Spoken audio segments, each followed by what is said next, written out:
안녕하세요. 세브란스 병원 신경과 이병석입니다. 치매의 빅3 가장 흔한 원인 질환이 1위가 알츠하이머병, 2위가 루이소체 파킨슨병, 3위가 혈관성 치매. 이 세 가지가 가장 흔하고요. 세 가지 병이 생기는 원인이 다 다릅니다. 알츠하이머는 머리에 이 아밀로이드랑 타우라는 물질이 쌓이면서 생기게 되고, 루이소체 파킨슨은 알파시누클린이라는 이 잘못된 단백질이 쌓이면서 생기게 되는 병이고요. 혈관성 치매는 뭔가 잘못된 단백질이 쌓이는 것이 아니라 이 뇌경색이나 출혈 같은 혈관 병변이 생기면서 나타나는 치매를 혈관성 치매라고 합니다. 그 전조 증상도 역시 원인 질환마다 다 다른데요. 이 알츠하이머 같은 경우는 이 병의 특징이 기억력 저하입니다. 기억력 저하는 주로 이제 했던 얘기를 또 하시거나 들었던 내용인데 기억 못 하시고 또 물어보시거나 이 보호자랑 같이 경험했던 일인데 예를 들어서 수개월 전에 있었던 일들을 보호자는 기억하는데 환자는 전혀 기억하지 못할 때 의심해 볼 수가 있습니다. 루이소체 파킨슨병은 이 병의 증상이 크게 두 가지로 나타나는데, 하나는 파킨슨 증상, 또 다른 하나는 인지기능의 변동입니다. 파킨슨 증상은 전반적인 동작이 느려지거나 걸으실 때 이 걸음걸이가 느려지고 구부정해지는 게 병의 특징입니다. 거동이 느려지시는 이유가 보통 어르신들이 이제 허리 문제나 무릎 관절 문제를 거의 하나씩 가지고 계시기 때문에 걸음걸이가 느려지는 이유를 병 때문이라고 생각을 못 하세요. 병이 시작되고 진행되고 있는데도 그냥 이거는 다른 병 때문에 그렇다고 생각하시기 때문에 이 증상이 의심되는 경우에는 꼭 병원에 오셔서 진찰을 받아보시는 게 굉장히 중요합니다. 또 다른 파킨슨 병의 특징적인 증상은 집중력과 방향 감각의 저하라고 알려져 있고요. 가장 대표적인 증상으로는 이제 환시, 헛걸 보시는 증상이나 아니면은 선망이라고 해서 갑자기 엉뚱한 얘기를 하시거나 상황에 맞지 않는 얘기를 하시고 또 이유 없이 화를 내시는 그런 이 감정의 변화가 나타나는 게 특징입니다. 주증상인 이제 파킨슨 증상과 인지기능의 변동이 나타나기 십수년 전부터 심한 잠꼬대라든지 아니면은 후각 기능의 저하가 선행하는 경우가 있기 때문에 어르신들이 예전보다 좀 덜 명료해 보이시면서 심한 잠꼬대를 보이면서 막 옆사람을 때리거나 아니면은 냄새를 심각하게 못 맡는 증상이 있으시면은 꼭 병원에 오셔서 진찰을 받아보시는 걸 권유를 드립니다. 그리고 혈관성 치매는 이 뇌혈관이 막히거나 터져서 생기는 병이기 때문에 증상이 갑작스럽게 생깁니다. 그리고 분초까지 알 수 있을 정도로 멀쩡하다 갑자기 생기는 경우가 많고요. 간혹가다가 이렇게 주무시면서 이 병이 생기는 경우에는 전날까지 괜찮았다가 다음날 갑자기 말씀을 못 하시거나 말이 어둔해지거나 동작이 느려지거나 뭔가 갑자기 달라졌다 느껴지시면은 그런 경우는 이제 혈관성 치매나 아까 말씀드렸던 루이체 치매도 역시 마찬가지로 증상이 갑자기 변할 수가 있습니다. 알츠하이머 같은 경우는 아직 완치되는 방법은 없고 치료제가 병의 경과를 늦추고 증상을 완화시키는 정도의 효과를 가진다고 알려져 있고요. 루이소체 파킨슨병은 알츠하이머 병에 비해서는 약물 효과가 상당히 좋습니다. 혈관 치매는 뇌경색의 치료 예방과 똑같은데 뇌경색이 더 생기지 않도록 하는 예방 치료, 또 고혈압과 당뇨 같은 이 뇌경색의 위험 인자를 조절함으로써 예방할 수가 있습니다. 치매는 이제 진단하기도 어렵고 치료하기도 굉장히 어려운 병이 맞습니다. 그리고 환자분, 보호자분이 모두 함께 고통을 겪으시기 때문에 굉장히 중요한 병이고요. 하지만은 원인을 정확하게 찾아서 치료하는 경우에 좋아지시는 경우도 있고 또 이 증상 악화를 예방할 수도 있기 때문에 초기에 진단을 받고 치료하시는 것이 이 예후를 좋게 하는 데 굉장히 중요합니다.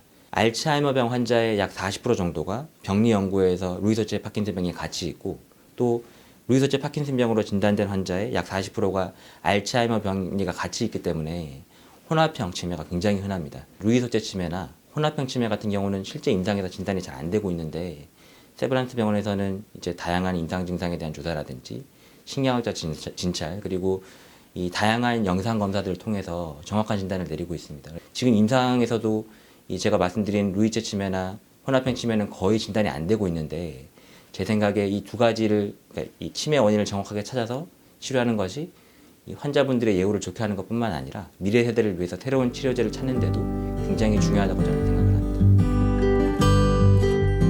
강남 세브란스 병원 신경과 조한나입니다.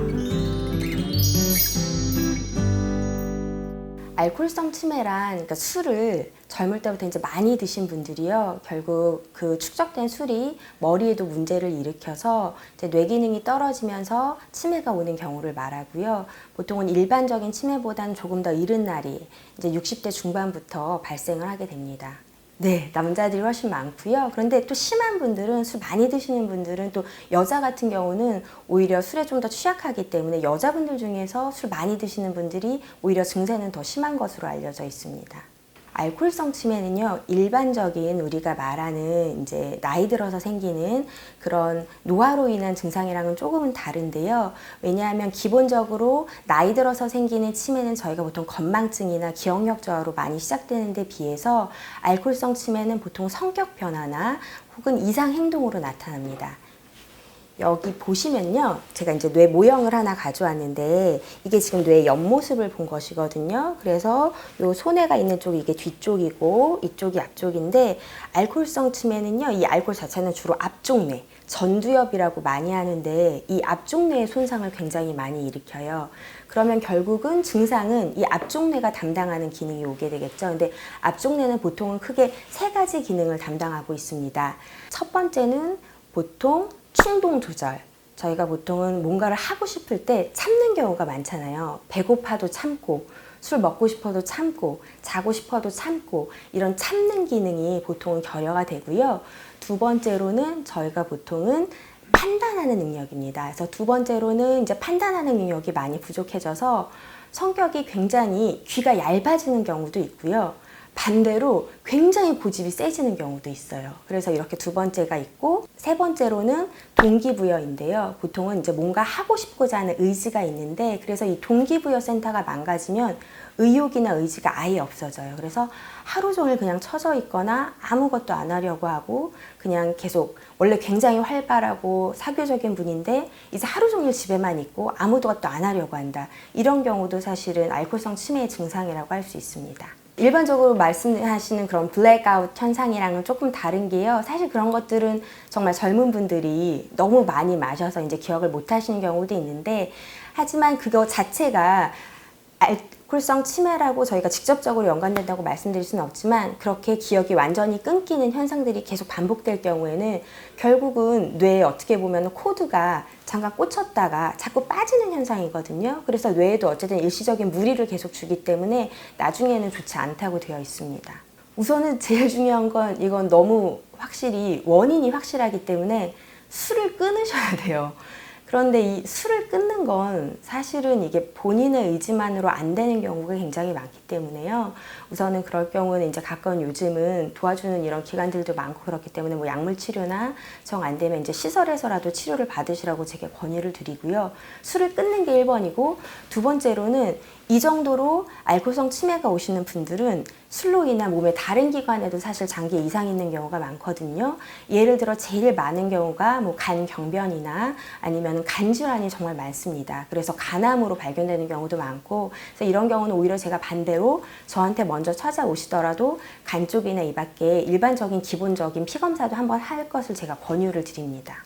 알코올성 치매는 사실 개개인마다 결국은 각자 견디는 능력이 다 다른 거거든요. 그래서 난 원래 술을 굉장히 잘 먹어, 이렇게 맹신하시는 분들이 있는데, 우선은 그렇게 잘 드신다고 혹은 지금 건강하다고 너무 그렇게 맹신하진 마시고요. 각자 조심하시고 가능하면 적게 드셔서 본인의 건강을 지키시면 좋을 것 같습니다. 안녕하세요. 세브란스 병원 가정의학과 김지혜입니다. 대표적인 치매 예방 식단으로는 마인드 식단이라는 것이 있는데요. 장수식으로 유네스코에 등재된 지중해 식단과 고혈압 환자들을 관리하는 대쉬 식단이 결합된 식단입니다. 실제로 많은 연구 결과들에서 이 식단을 꾸준히 지킨 그룹에서 알츠하이머병이 30% 이상 위험도가 감소됐다는 보고들이 많이 이루어지고 있습니다. 이 식단은 치매 예방을 위해서 지켜야 할 것들과 피해야 할 것들을 나누어서 이야기하고 있는데요.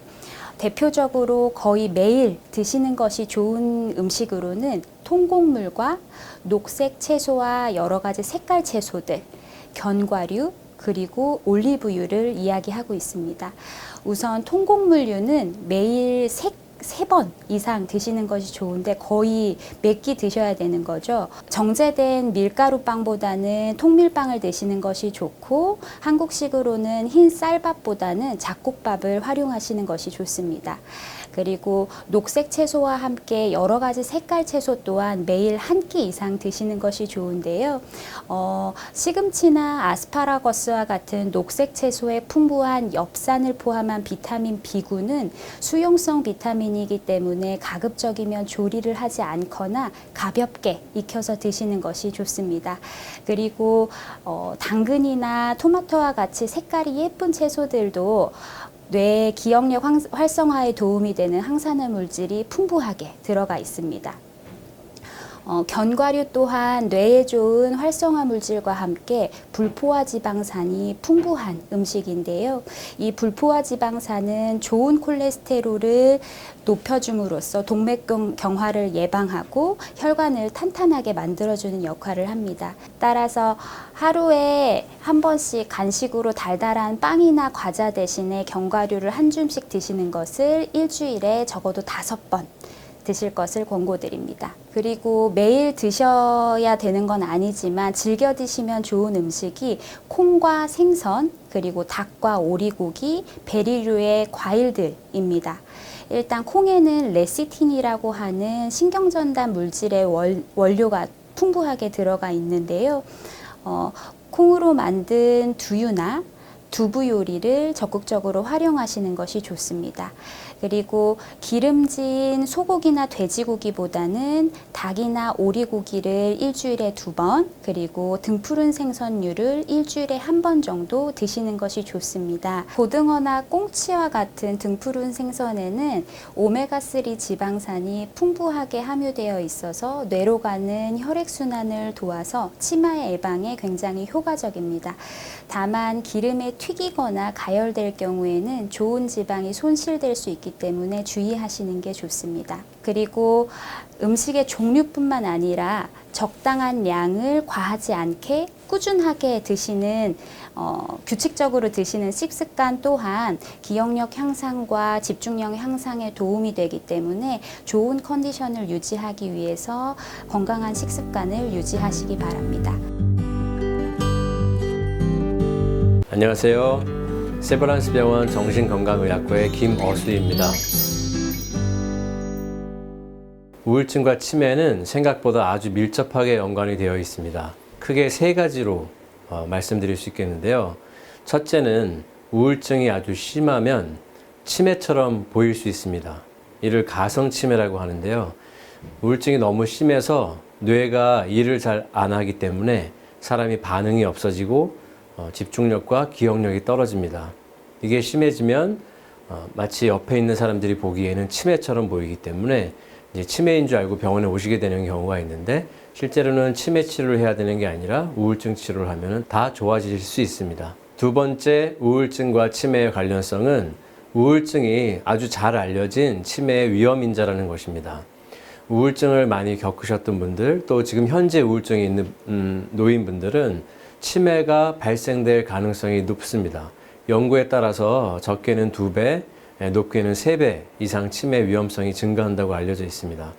이렇게 우울증 자체가 어떻게 치매를 더 잘 일으키는지는 잘 알려져 있지 않지만 많은 경우에 노인들이 우울증을 겪는 이유는 외로움이나 고독 이런 것들이 많이 있습니다. 또 인간관계에서 겪는 스트레스나 상처 이런 것들. 근데 그런 걸 조사해 보면 외로움을 많이 겪고 또 실제 주변 사람들의 친구나 이런 것보다 내가 스스로 느끼는 외로움이 큰 사람들이 나중에 치매가 더 잘 생긴다고 합니다. 이는 치매가 뇌의 질환으로 알려져 있지만 실제로는 우리의 마음의 병일 수도 있고 사회적이고 관계적인 그런 병이라는 것을 의미합니다. 그래서 저희가 조사를 해보면 가족들과 손주들, 자녀들과 한 달에 한 번 만나는 사람들 또는 일주일에 한 번 만나는 사람들 이 빈도에 따라서도 치매 유병률이 차이가 납니다. 그 정도로 사회적 관계, 서로 간에 자주 만나는 거 이런 것들이 치매 예방에 있어서도 아주 중요하다는 것을 기억하시면 좋겠습니다. 세 번째는 이미 치매가 있으신 분들, 초기건, 중기건, 치매가 있을 때 우울증이 동반되어 있으면 치매 진행이 더 빨라집니다. 그래서 치매가 있을 때 우울증이 있다면 잘 찾아내서 함께 치료를 해야 되는데요. 문제는 치매로 인해서 자신의 감정 표현이 줄어들게 되면 주변 사람들이, 어르신들이 우울증이 함께 있다는 것을 잘 모를 수 있다는 것입니다. 그래서 이를 잘 찾아내서 우울증을 함께 치료해야 치매의 경과도 좋아집니다. 그냥 그 순간에 그 사람과 함께 있어주고 그 사람과 함께 좋은 시간을 보낼 수 있다면 그것이 그분에게 도움이 됩니다. 그래서 나를 알아볼까? 혹시 오랜만에 내가 찾아가는데 또 서로 못 알아보고 당황스러우면 어떡하지? 이런 걱정하지 마시고 치매가 있으신 분들도 자주 찾아뵙고 자주 만나면 큰 도움을 드릴 수 있습니다. 마지막으로 당부하고 드리고 싶은 거는 한간에 항우울제가 치매를 일으킨다라는 잘못된 소문들이 있는데요. 항우울제가 치매를 일으키는 게 아니라 다시 말씀드리지만 우울증이 치매를 2~3배 더 높게 일으킬 수 있습니다. 그래서 우울증이 있다면 항우울제를 피하지 마시고 적절히 잘 치료받으시면 좋겠습니다.